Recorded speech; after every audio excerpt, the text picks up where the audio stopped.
News आपके साथ मैं हूं रचना बंसल। शुरुआत इस वक्त की बड़ी खबर के साथ करेंगे। विकास दुबे केस में बड़ी कामयाबी एक और कानपुर पुलिस के हाथ लगी है। कानपुर शूटआउट केस में 2 लोग गिरफ्तार और किए गए हैं। ओम प्रकाश और अनिल नाम के ये आरोपी हैं। इन पर आरोप है शशिकांत और शिवम को छिपाने के, जो कि विकास दुबे के साथी हैं। शशिकांत और शिवम वांटेड अपराधी हैं और शय दी गई इन लोगों के जरिए ओम प्रकाश और अनिल ने अपने ही घर में छिपाया था, शरण दी थी और अब विकास दुबे के मारे जाने के बाद भी पूरी तरीके से एक्टिव मोड में कानपुर पुलिस नजर आ रही है। विकास दुबे के हर करीबी तक पहुंचने की कोशिश है और कितने गुर्गे उसके गैंग में शामिल थे। साथ ही साथ कानपुर के बिकरू गांव, जहां पर विकास दुबे का घर था, वहां मुनादी कराई गई और बाकायदा लोगों से कह दिया गया कि जिन जिन लोगों ने पुलिस के हथियार छीन कर अपने पास रखे हुए हैं वो 24 घंटे के अंदर वापस कर दें, वरना कड़ी और बड़ी कार्रवाई के लिए तैयार रहें। मतलब विकास दुबे के जाने के बाद भी अगर कोई विकास दुबे का साथी है या फिर किसी भी तरीके से विकास दुबे को सपोर्ट करता हुआ पाया गया तो फिर उसका भी अंजाम अच्छा नहीं होगा। कानपुर पुलिस लगातार एक्शन मोड में, एक्टिव मोड में।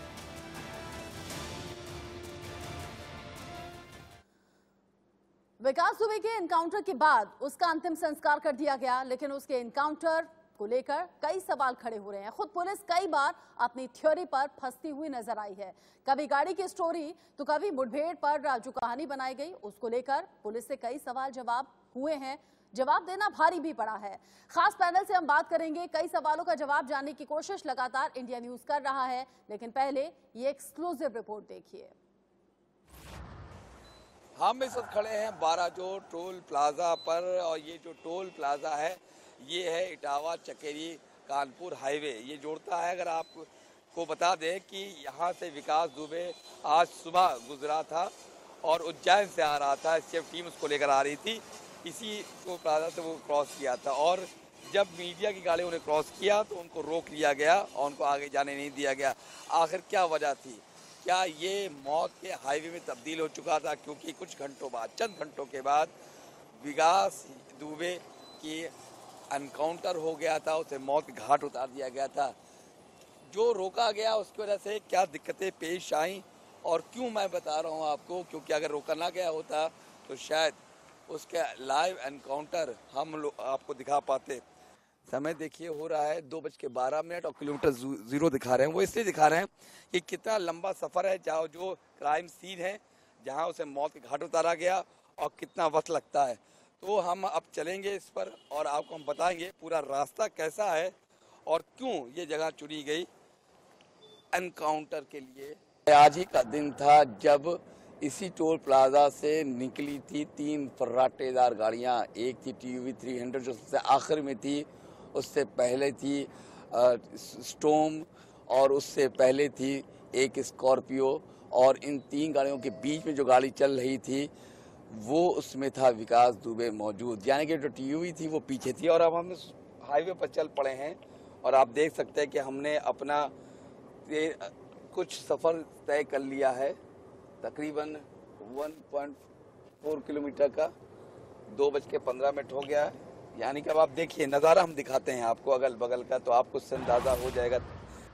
देखिए ये हाईवे है, कुछ यहाँ कंस्ट्रक्शन आपको दिखाई दे रहा है और थोड़ा सन्नाटा दिख रहा है। सुबह का वक्त था, तेज़ बारिश हो रही थी, सामने कुछ दिख नहीं रहा था, तेज़ बारिश हो रही थी, लेकिन वो गाड़ी तेज़ रफ्तार से आगे बढ़ रही थी और मीडिया को पीछे रोका जा चुका था, मीडिया को आगे नहीं बढ़ने दिया था। और रफ्तार इनकी गाड़ी की थी 120, कभी 130 की रफ्तार से गाड़ी बढ़ रही थी। यानी कि मीडिया को अगर आपने आधा घंटा 15 मिनट भी रोक लिया तो आपका काम हो गया। और आप देख सकते हैं कि अभी जो नज़ारा देख रहे हैं ट्रैफिक चल रही है, लेकिन उस वक्त इतनी ट्रैफिक नहीं थी। ये सुबह सब कुछ बंद था, लोग अपने घरों पे सो रहे थे, उनको अंदाज़ा नहीं था क्या कुछ आ रहा है। और पुलिस का एक दस्तूर है कि जब वो एनकाउंटर करती है तो सन्नाटे में करती है, और वो सन्नाटा यहाँ पर नहीं है। आप देख सकते हैं चारों तरफ, आप देखिए चारों तरफ आबादी है। अगर आप देखिए तो इधर भी आबादी मिलेगी, लेफ्ट साइड राइट साइड दोनों जगह आपको आबादी मिलेगी। ये बताता है कि पुलिस चल तो रही थी तेज रफ्तार से, लेकिन उनकी शातिर निगाहें, पैनी निगाहें तलाश रही थी कुछ ऐसी जगह जहां वो सन्नाटा, जहां कर सके विकास दुबे का काम तमाम। और अब हम बहुत करीब पहुंच रहे हैं जहां पर हुआ था काम तमाम लेकिन पहला फेस उसका था वो था एक्सीडेंट का, यानी कि वो गाड़ी, और इस बीच टोल प्लाजा निकले तो सवार हो चुका था, तब वो था स्टोम पे विकास दुबे। लेकिन यहाँ आते आते वो पता नहीं कैसे TUV 300 में पहुंच चुका था। क्यों पहुंच चुका था TUV 300 में, क्यों पहुंचा था, किसने पहुंचाया? और आप देखिए 2:30 और 16 किलोमीटर, यानी कि टोल से यहाँ तक का जो सफ़र था हम लोगों ने आधे घंटे पूरा किया। और STF ने उस दिन बामुश्किल से 12 से 15 मिनट में सफ़र तय किया होगा, और 16 किलोमीटर उनके लिए ज़्यादा नहीं था। आप देखिए अब हम आहिस्ता आहिस्ता उस जगह पहुँच रहे हैं जहाँ पर गाड़ी का हुआ एक्सीडेंट, और उसके बाद विकास दुबे हुआ था फरार, जो कि पुलिस ये बताती है कि यहाँ पर तेज़ बारिश की वजह से यहाँ पर गाड़ी फिसली थी, और ये वो क्राइम स्पॉट है जहाँ पर हुआ था। और ये इशू हुआ एनकाउंटर का फेज 1, जहाँ पर गाड़ी आती है। पुलिस बताती है कि बारिश तेज हो रही थी, गाड़ी संभाल नहीं पाई। TUV 300 पे सवार था विकास दुबे, और यहाँ पर गाड़ी पलट गई, और यहाँ गाड़ी पलटी थी, और उसके बाद विकास दुबे उस गाड़ी से निकलता है, गाड़ी उल्टी हो गई थी। उसकी वो खिड़की के सहारे बाहर निकला, क्योंकि दरवाज़ा खोलना मुश्किल था। पुलिस वाले जैसा कि बताया जा रहा है वो घायल हो गए थे, और उनसे कुछ सवाल नहीं बन रहा था। विकास दुबे ने मौका देखा, कहा मौका बढ़िया है, रिवॉल्वर निकाली और इस तरफ भागा। आप देख सकते हैं वो इस तरफ भागा, वो शख्स भागा जो कि लंगड़ा के चलता था, जिसके एक पैर में रॉड था। लेकिन पुलिस ने कहा कि जैसे वो यहाँ तक पहुँचा या थोड़ा सा पहुँचा, तब तक की दूसरी गाड़ी पीछे आई। हैरानी की बात यह है कि कॉन्वॉय में हमेशा TUV 300 सबसे पीछे थी, बीच में सफारी स्टॉर्म थी जिसमें विकास दुबे बैठा था। लेकिन जब गाड़ी यहाँ आई तो विकास दुबे TUV 300 में सवार हो चुका था, सफारी का पता नहीं था कहाँ थी, और पीछे से एक टीम और आई STF की। उन्होंने देखा गाड़ी का हो चुका है एक्सीडेंट, लिहाजा वो उतरे, और जैसे ही उन्होंने देखा कि विकास दुबे इधर भाग रहा है, आप सोचिए ऐसे भाग रहा होगा विकास दुबे, लंगड़ा के चल रहा होगा, इस तरह से भाग रहा था। मुझे भागने में दिक्कत हो रही है, लेकिन विकास दुबे को नहीं हो रही थी, ऐसा कहना है पुलिस का। पुलिस उतरी, उन्होंने चिल्लाया रुक जाओ वरना मार देंगे गोली, लेकिन विकास दुबे नहीं रुका। वो यूं भाग रहा था, जो 4 कदम न चल सका, वो बहुत तेज भाग रहा था। और उसके बाद विकास दुबे पलटा और उसने गोली चला दी। गोली लगी, पुलिस से चली, पुलिस झुक जाती है, और उसके बाद तेज तर्रार STF की जवान, पुलिस जवान एक बार फिर कहते हैं रुक जाओ वरना तुम्हें मार देंगे गोली, लेकिन वो नहीं रुकता है क्योंकि वो शातिर था, ऐसा कहना है पुलिस का। और उसके बाद वो यहाँ पहुँचा। ये आप देखिए तो रात का अंदाज़ा आपको होगा किस तरीके से पानी भरा है।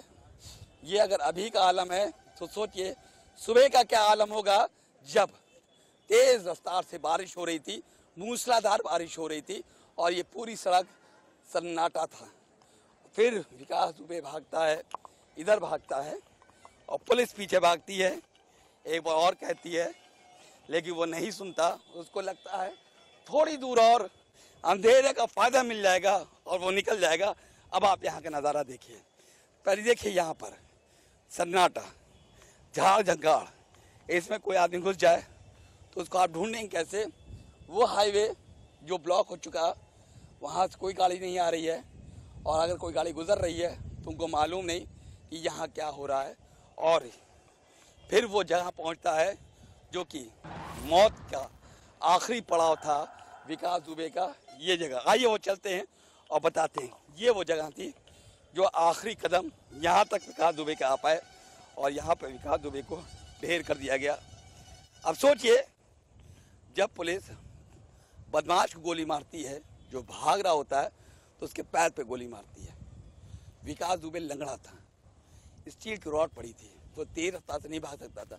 लेकिन STF की पुलिस और पुलिस टीम तो तेज भाग सकती थी, उससे तेज भाग सकती थी, लेकिन उन्होंने ऐसा नहीं किया और उसको गोली मार दी। आप सोचिए कहाँ रही होगी पुलिस, यहाँ और आगे या वहाँ जहाँ वो आदमी था, क्योंकि पुलिस को डर था कि उसके पास है पिस्तौल, कहीं मार ना दे उसको गोली। लेकिन नहीं, ऐसा उस दिन नहीं हुआ, क्योंकि गोली पड़ी थी उसके सीने पर, सर पे। ये था एनकाउंटर। पैर पे नहीं, सीने पर। अब पुलिस कहती है कि हम तो उसको जिंदा पकड़ना चाहते थे, लेकिन उसने हम पर हमला कर दिया। हम क्या करते, हमने उसको गोली चलाई क्योंकि वो सामने पड़ गया, सीने पर गोली खा गया। अजीब बात है, कोई यूं दौड़ता है क्या?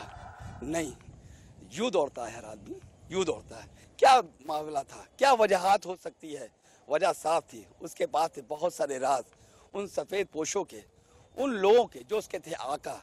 तो उन आकाओं को बचाने के लिए पुलिस ने क्या ली थी, सुपारी? ये सब बड़े सवाल हैं।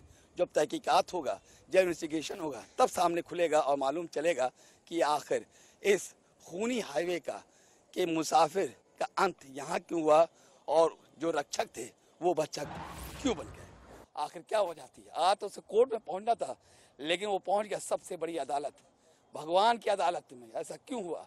तमाम बड़े सवाल, एनकाउंटर सवाल उठ रहे हैं, जैसे श्री प्रकाश शुक्ला के वक्त भी उठे थे कि उठाया कहीं और, मारा कहीं और, दिखाया कहीं और। आखिर जब श्री प्रकाश शुक्ला वो शख्स था जिसकी वजह से बनी, और दुबे वो शख्स था, विकास दुबे वो शख्स था जिसने उठा दिए कई सवाल एसटीएफ पर, एसटीएफ की नाकाबिलियत पर, तो जाहिर है शुक्रवार कनेक्शन ले भी था विकास दुबे को। और एक हफ्ते तक जो छकाता रहा, जो विकास दुबे छकाता रहा कई स्टेट्स की पुलिस को, एसटीएफ को, पुलिस को, लेकिन उतार दिया गया मौत के घाट। लेकिन पीछे छोड़ गया है तमाम सवाल, उसके एनकाउंटर पर हैं तमाम सवाल। वीडियो जर्नलिस्ट गौरव के साथ खुर्रम जामी, इंडिया न्यूज कानपुर। दरअसल एनकाउंटर के बाद से ही लगातार जो सवाल उठ रहे हैं, उन्हीं सवालों की पड़ताल करने के लिए खुर्रम निजामी खुद घटनास्थल पर पहुंचे और एक तरीके से रिक्रिएट करने की पूरे सीन को कोशिश की। उन्होंने ये जानने की कोशिश की कि कैसे वो आदमी जिसके पांव में रॉड पड़ी हुई थी, भागने की कोशिश कीचड़ वाले रास्ते में की होगी और कैसे फिर उसका एनकाउंटर कर दिया गया हो। इसी पर चर्चा के लिए हमारे साथ एक पैनल जुड़ गया है। खुर्रम हमारे साथ खुद जुड़ गए हैं, घटनास्थल पर मौजूद थे, उनसे भी हम बारीकी से जानने की कोशिश करेंगे कि उनका आकलन क्या कुछ कहता है। राजनीतिक विश्लेषक दीपक झा हमारे साथ हैं और साथ ही साथ पूर्व एसीपी दिल्ली पुलिस वेद भूषण जी हमारे साथ जुड़े हुए हैं। वेद भूषण जी, हम किसी पॉलिटिकल पार्टी से कनेक्शन नहीं रखते, हम मीडिया चैनल हैं, हमारा काम है सवाल उठाना। मुझे बताइएगा, क्या यही होता है ट्रेनिंग में? क्या यही सिखाया जाता है कि जब कोई बदमाश भागने की कोशिश करे तो उसके सीने में 3 गोलियां दाग दो?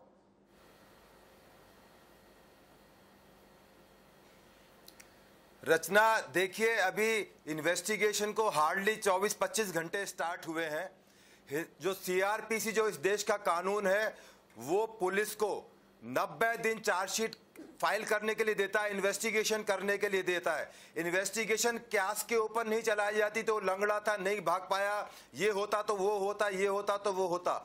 इसके लिए एक प्रोसीजर है। सुप्रीम कोर्ट में इस तरह के एनकाउंटर्स को चेक किया जाता है। सुप्रीम कोर्ट में अभी यूपी के 58 एनकाउंटर्स का एक मैटर ऑलरेडी विचाराधीन है। यदि किसी को शक है कि एनकाउंटर फेक था, इसको अभी से फेक कहना बिल्कुल नाइंसाफी है पुलिस के साथ। जो पुलिस वाले 8 पुलिस वाले मारे गए, 7 पुलिस वाले इंजर्ड हो गए, उनके बारे में किसी को दर्द नहीं है, किसी राजनीतिक पार्टी को दर्द नहीं। मैं भी राजनीतिक आदमी नहीं हूँ, पर उनके बारे में कोई बात नहीं कर रहा। पर हाँ, जो इसको एक अपराधी मारा गया। सर मैं रिपीट कर दूं, इंडिया न्यूज को विकास दुबे के साथ कोई सिंपैथी नहीं है, किसी भी तरह की सांत्वना नहीं है। 8 पुलिस वालों की मौत का दर्द हमें भी उतना ही था जितना देशवासियों को था। हम भी चाहते थे विकास दुबे का अंत ऐसा हो, हम भी चाहते थे एक अपराधी का अंत ऐसा हो। लेकिन सर, जानते हैं सवाल क्यों है? आप जानते हैं सवाल क्यों है? क्योंकि सवाल लगातार विपक्ष भी उठा रहा है। सवाल कुछ हमारे जहन में भी है जो मैच नहीं कर रहे हैं पुलिस की थ्योरी से। सवाल हमने इसलिए उठाया है। सवाल उठाना बिल्कुल जायज है रचना, सभी को सवाल उठाने का हक है। ये डेमोक्रेटिक कंट्री है, प्रेस भी सवाल उठा सकती है, अपोजिशन पार्टी तो सवाल उठा रही है। पर जिस तरह के बेतुके सवाल उठा रही हैं, उससे हमें हंसी भी आती है और बड़ा हास्यास्पद लगता है। जिस तरह से अभी एक बहुत बड़े समाजवादी पार्टी के जो सीएम रह चुके हैं, मैं नाम नहीं लेना चाहता, आप समझ गई होंगी, उन्होंने कहा कि इसकी कॉल डिटेल पब्लिक डोमेन में लाई जाए। मुझे बड़ी हंसी आती है, आज तक हिंदुस्तान के इतिहास में किसी भी क्रिमिनल की कॉल डिटेल पब्लिक डोमेन में नहीं लाई गई। अभी तो इन्वेस्टिगेशन शुरू हुई है। अभी आप खुद बता रही थी कि आज उसके 2 साथी जिन्होंने उसको शरण दी थी, ओम प्रकाश पांडे और शिवम दुबे, अरेस्ट हुए। अभी तो इन्वेस्टिगेशन सही मामले में शुरू हुई है। जो इसके पीछे पर्दे में छिपे हैं, चाहे वो पुलिस वाले हैं, आपने देखा होगा पुलिस वाले भी अरेस्ट हुए, SHO भी अरेस्ट हो चुका है, जिस सिपाही ने इंफॉर्मेशन दी थी वो अरेस्ट हो चुका है। थाने के 68 पुलिस वाले लाइन हाजिर हो चुके हैं। SSP साहब जिनके ऊपर शक की घड़ी है वो SIT के रडार पर है, उनको ट्रांसफर भी किया जा चुका है। अभी थोड़ा इंतजार तो करें, इन्वेस्टिगेशन कंप्लीट होने की तरफ जाए, चार्जशीट आ जाए, तब आप उसके ऊपर सवाल लगाएं। अभी पहले से ही आप क्या के ऊपर या मैं फिर करेंगे। हम जरूर चाहेंगे कि जो सवाल हम उठा रहे हैं उनका जवाब कम से कम हमें भी मिले। कल से लेकर आज तक 100 सवाल खड़े हो गए हैं। सवालों का खुद ही जवाब जानने की हमने कोशिश भी की है, खुद इस उलझी हुई गुत्थी को हमने सुलझाने की कोशिश भी की, लेकिन जवाब मिल नहीं पाए। इसीलिए हमने डिस्कशन रखा है, इसीलिए पैनल रखा है, और इसीलिए चूंकि आप बहुत ज्यादा एक्सपीरियंस्ड हैं, आपसे हम सवालों को जानने की कोशिश कर रहे हैं। लेकिन फिलहाल 2 तस्वीरें टीवी स्क्रीन पर, इसको लेकर भी सवाल आगे मैं आपसे पूछूंगी। ये 2 तस्वीरें उस वक्त की। पहली तस्वीर आप देखेंगे, उज्जैन से जो कार निकली थी वो टाटा सफारी थी, और इसी गाड़ी में विकास दुबे को ले जाया जा रहा था STF जवानों के साथ में। लेकिन कानपुर के भौती में जो ये कार पलटी हुई नजर आ रही है वो है महिंद्रा TUV 300। कार कैसे बदल गई? काफिले में गाड़ी शामिल थी नहीं, लेकिन कानपुर पहुंचते पहुंचते एक एक्स्ट्रा गाड़ी कैसे ऐड हो गई? टाटा सफारी को महिंद्रा TUV में कैसे तब्दील कर दिया गया? क्या वजह थी जिसकी वजह से विकास दुबे को एक गाड़ी से दूसरी गाड़ी में बिठाया गया? और जब कानपुर IG से पूछा गया सवाल, IG रेंज से, तो उन्होंने कहा पहले सुरक्षा लिहाजों के चलते ये गाड़ी बदली गई थी, लेकिन बाद में अपने ही बयान से बदल गए। लेकिन आपको जान लेना चाहिए, कुछ सवाल हैं, कुछ अहम बुनियादी सवाल हैं जो इंडिया न्यूज उठा रहा है, और इसी को लेकर उठा रहा है कि आखिरकार ये कैसे बदली थी। कुछ सवाल हम अपने टीवी स्क्रीन के जरिए अपने दर्शकों के साथ साझा कर रहे हैं। एनकाउंटर को लेकर जो बड़े सवाल हैं, विकास को उज्जैन में टाटा सफारी गाड़ी में बिठाया गया था, जो मैंने तस्वीरें भी आपके सामने रखी, और लेकिन कानपुर में जो भौती में हादसा हुआ है वहां पर महिंद्रा TUV 300 गाड़ी है जिसे पलटा हुआ दिखाया गया। सवाल ऐसे में बहुत बड़ा ये खड़ा हो जाता है कि आखिर ये गाड़ी पलटी कैसे? जो गाड़ियों का काफिला उज्जैन से आगे बढ़ा था उसमें ये गाड़ी कहीं से कहीं तक थी नहीं। जो गाड़ी पलटी है उसके दरवाजे पूरी तरीके से बंद हैं, और विकास दुबे जैसा मोटा और हट्टा कट्टा आदमी आखिर बंद दरवाजों से, यानी कि खिड़की के रास्ते से कैसे निकल गया, ये भी सवाल है। एक्सीडेंट हुआ, एक्सीडेंट की हालत में पुलिस वाले जख्मी हो गए, जो कि बताया पुलिस के अधिकारियों ने, उनसे पिस्टल छीनकर भागने की कोशिश क्यों कर रहा था? वही विकास दुबे जो उज्जैन में चिल्ला चिल्ला कर कह रहा था कि मैं ही हूं विकास दुबे, कानपुर वाला। एक तरीके से सरेंडर कर देता है पुलिस के सामने, लेकिन कानपुर आकर ही भागने की कोशिश उसने क्यों की? विकास लंगड़ा कर चलता था, ये सब जानते हैं। उसके पांव में रॉड पड़ी हुई थी, हमने CCTV फुटेज भी देखा जिसमें वो लंगड़ा कर चलता हुआ नजर आया। लेकिन कीचड़ के रास्ते में वो आखिर कैसे भागने की कोशिश करेगा? और आखिर क्यों नहीं? इतनी ज्यादा फोर्स उसके साथ में थी, जवान उसके साथ में थे। अगर वो भाग रहा था तो उसे भागकर पकड़ा जा सकता था, अगर उसे रोकना ही था तो उसके पांव में गोली मारी जा सकती थी, लेकिन गोली सीने में मारी गई। 3 गोली सीने में, 1 गोली कमर में। इन तमाम सवालों को लेकर इंडिया न्यूज लगातार पड़ताल कर रहा है। साथ ही साथ उज्जैन के SSP रुपेश द्विवेदी ने, जो कल हमने लगातार वीडियो आप तक पहुंचाया, ये वीडियो लगातार वायरल है। रुपेश द्विवेदी ने कहा था, जब उनसे पूछा गया कि कानपुर पहुंचेगा विकास दुबे, तो उन्होंने कहा था आई होप ना पहुंचे। ये वो तमाम गुत्थियां हैं जो लगातार इंडिया न्यूज सुलझाने की कोशिश कर रहा है, और इसीलिए हमने खास पैनल रखा है, और इस खास पैनल में तमाम अनुभवी लोग भी हमारे साथ मौजूद हैं। और इसीलिए सवाल मेरा वेदभूषण जी आपसे इसीलिए था कि आप ये समझें और जानें और हमारे साथ साझा करें कि क्या होता है इस तरह के इनकाउंटर के केस में, और क्या वाकई विकास दुबे को मारना ही आखिरी ऑप्शन था? अब गाड़ियों को लेकर जिक्र में कर रही थी वेदभूषण जी, आपने कहा जांच हो रही है, इंतजार करना चाहिए। हम बिल्कुल संतोषजनक तरीके से इंतजार करेंगे, लेकिन सवाल उठाना हमारा काम है, तो हम सवाल उठाएंगे भी। मुझे गाड़ियों का ये जो काफिला चेंज हुआ, एक गाड़ी, वो समझ नहीं आया। टाटा सफारी में गाड़ी में बिठाया गया था विकास दुबे को, जो गाड़ी एक्सीडेंट हुई वो महिंद्रा TUV थी। सर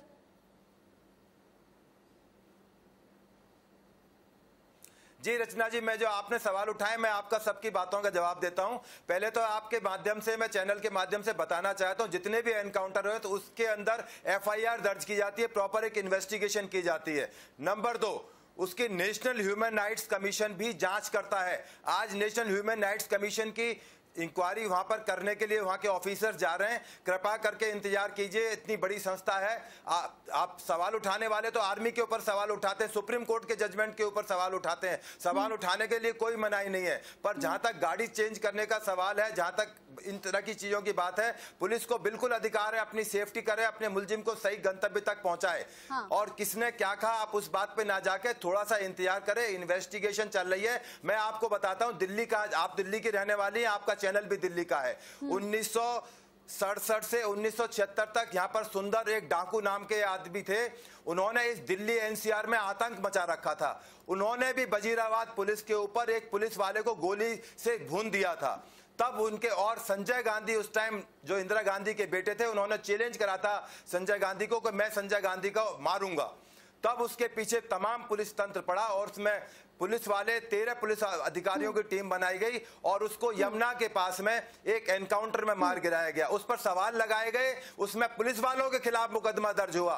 13 पुलिस वाले इंक्लूडिंग आईपीएफ ऑफिसर, जो कि बाद में कमिश्नर भी लगे दिल्ली पुलिस के, वो बहुत लंबे टाइम तक जेल रहे। परंतु इन्वेस्टिगेशन पता लगा कि पुलिस वालों की कोई गलती नहीं थी। तो यदि किसी को लगता है कि फेक एनकाउंटर है, नेशनल ह्यूमन राइट कमीशन में जा सकता है, सुप्रीम कोर्ट में अपनी पिटीशन डाल सकता है। केवल टेलीविजन पर आकर बोल देना, इसको फेक एनकाउंटर डिक्लेयर कर देना, इससे केवल काम नहीं चलता। ये तो लफाजी की बातें हैं, ये नेतागिरी का मंच नहीं है। यदि किसी को इससे तकलीफ है, इसको लगता है, शक है, तो अपने शक के दूर करने के लिए पुलिस में एसआईटी इन्वेस्टिगेशन कर रही है। समझे नहीं, मेरा या इंडियन न्यूज का कोई भी सांत्वना देने का इरादा नहीं है। हमें किसी तरह की सिंपैथी ऐसे अपराधी के साथ नहीं है जो कि 8 पुलिस वालों का हत्यारा हो, जिस पर 60 से ज्यादा संगीन मामले दर्ज हो। ऐसी कोई सिंपैथी नहीं है सर। लेकिन एनकाउंटर के तौर तरीकों पर सवाल इसलिए उठ रहे हैं क्योंकि सवाल यह है कि क्या कुछ नामों को दबाने की कोशिश है, क्या कुछ चेहरे सामने आ सकते थे जिनका राजपाश हो सकता था और उसका अंत करने के लिए विकास दुबे का अंत हो गया। अब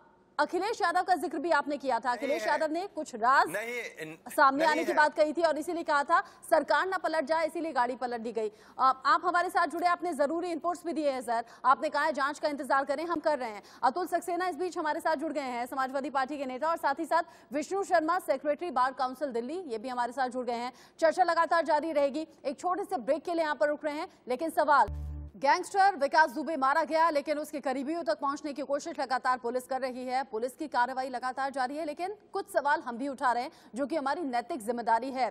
हमारे साथ खास पैनल जुड़ा हुआ है। ब्रेक पर जाने से पहले हमने वेदभूषण जी को भी सुना। उनका कहना यह है कि जांच का इंतजार करना चाहिए। हम सवाल उठा रहे हैं, लेकिन सवालों को गलत कहीं ना कहीं ठहरा रहे थे।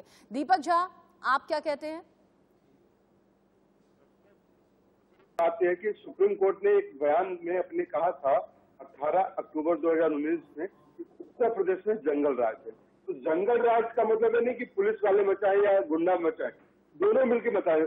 संविधान पुलिस वालों के लिए उतना ही है और एक अपराधी के लिए भी उतना ही है, जितना कि एक हिंदुस्तानी का हक है संविधान पे। तो चाहे वो गुंडा हो, चाहे मवाली हो, चाहे जो भी हो, और चाहे पुलिस हो, चाहे आईएएस हो, चाहे आईपीएस हो, चाहे नेता हो, तो सबके लिए संविधान का हक है, जीने का हक सबको है। लेकिन पुलिस ने जिस तरीके से एनकाउंटर किया, उस पर सवाल उठना लाजिम है।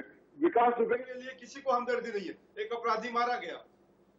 लेकिन बात यह है, जिस तरीके से आप उसकी गाड़ी चेंज करते हैं, जिस तरीके से आप कानपुर में आगे अचानक से गोली मार देते हैं उसको, हाँ। अगर कोई भागता है तो पीठ पे गोली लगती है, ना कि सीना दिखा के कोई भागेगा। ये कोई शहीद नहीं है, ये तो आतंकवादी था, आतंकवादी की मौत मारा गया। लेकिन दूसरी बात मैं कहूंगा, एक कसाब से ज्यादा खूंखार आतंकवादी तो नहीं था।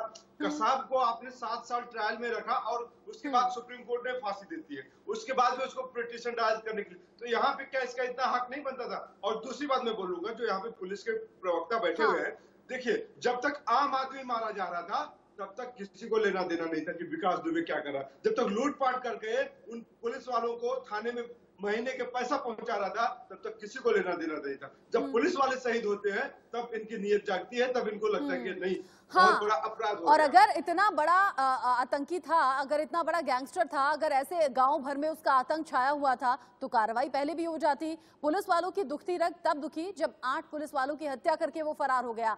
फिर रात दिन एक करके उत्तर प्रदेश से लेकर मध्य प्रदेश तक, गुड़गांव तक, फरीदाबाद तक छानबीन की गई और तब जाकर विकास दुबे पकड़ा गया। सवाल ये भी है, जब आम लोगों की दुखती रग छेड़ रहा था, जब आम लोगों की हत्या कर रहा था, तब पुलिस कहां थी? लेकिन सवाल एनकाउंटर को लेकर इसलिए है